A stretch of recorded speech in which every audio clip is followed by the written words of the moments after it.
Okay, so to make our flaxseed gel, we will need 1/4 cup of flaxseed and 2 cups of water.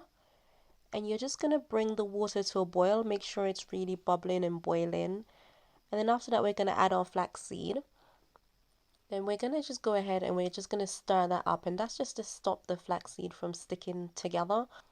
And once that start boiling, we're going to make sure it really boils and it will just start to change color. So it's going to get really foamy like this. Just keep the stove on like medium heat so you don't burn yourself.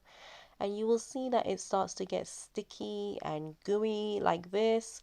It looks a bit like snot. It's really a disgusting image, but you know, just that kind of thick consistency.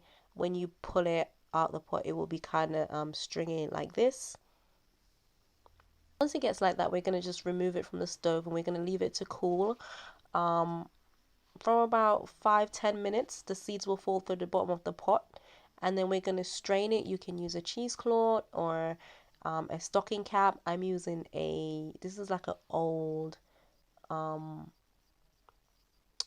don't know what this is actually, but it's the same consistency as a stocking cap.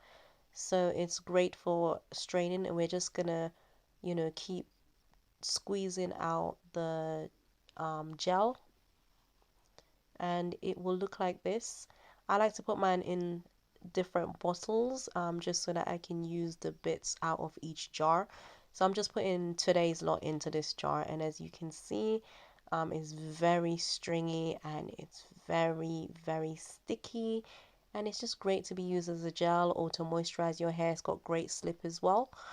So yeah, as usual guys, please like and share this video, and subscribe as well. And if you try the recipe, do let me know in the comments.